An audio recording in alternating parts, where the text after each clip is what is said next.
Hello, and welcome to our guide to Black Fathom Deeps. In this video, we will take you through the bosses and mobs, offering tips and advice along the way. When you enter the dungeon, you will see two non-player characters offering quests relevant to the dungeon. Make sure to pick these up for extra rewards at the end. All of these characters are level 20, which is the minimum level for this dungeon. In the group today we have Ryan, tanking as a Tauren Paladin, and Morgan, playing as the healer Morgia, a Blood Elf Priest. Our damage dealers are Kenya, who is Shakendra, the Blood Elf Warrior, Chrissy, who is Solopsis, the Blood Elf Warlock, and Mac, who is the Orc Warrior named Boshi.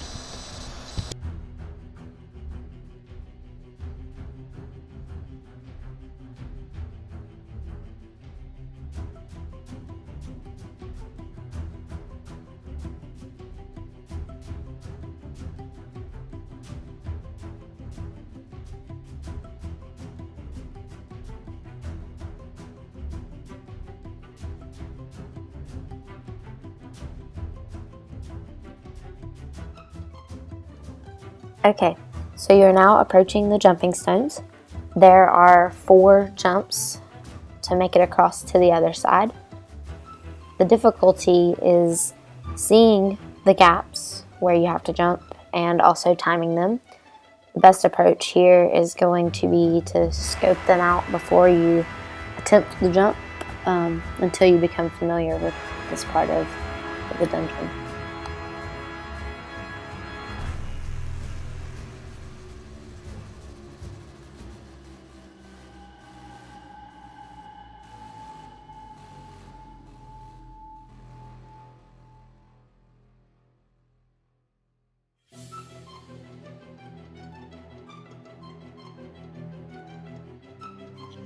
Here we are approaching the Pool of Askar, which houses the first boss named Gamu Ra. He is a fairly simple opponent with no special skills or abilities. However, be sure to only attack him. Getting too close to the non-hostile small turtles surrounding him can result in additional enemies, potentially overworking your healer and causing a wipe.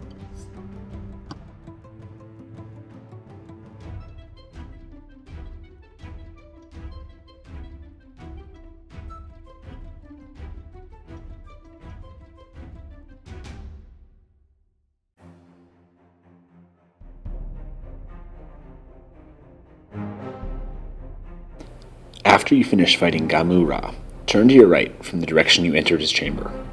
Under the surface of the water is a hidden passage to the next boss. Down here, however, you must be very careful to only pull 1 or 2 enemies at a time. The 3-dimensional swimming environment can be confusing, and in addition, there are multiple creatures that patrol around the outside. Once you make it through the underwater arch, you will emerge into a cavern with several Naga inside.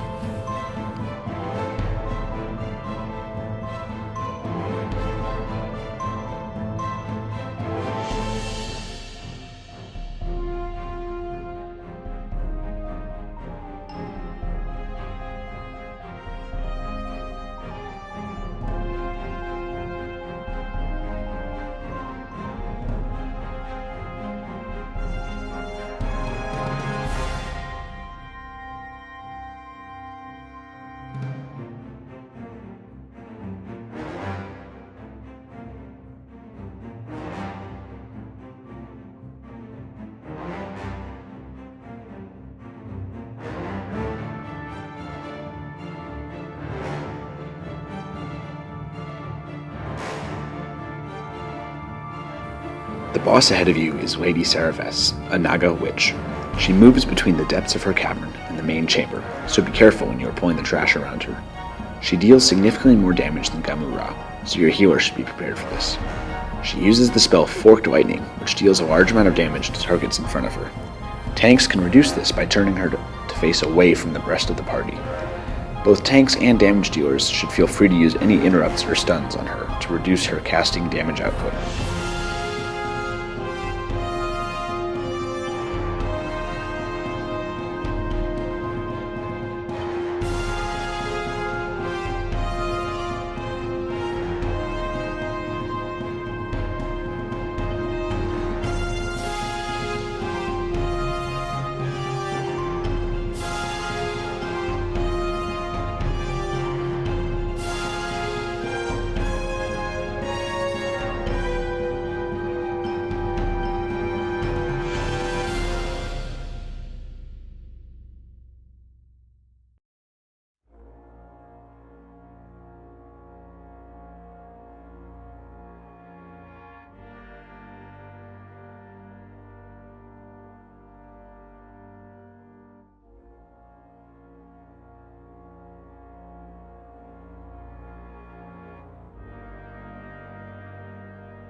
Again, the third boss, Gelehalst, is not incredibly difficult. He does deal quite a bit of damage, so make sure the healer is really concentrating on the tank here. He is the first very high level creature in Black Fathom Deeps, which decreases the likelihood of hitting him. You will notice a lot of misses, so defeating him may take a little longer.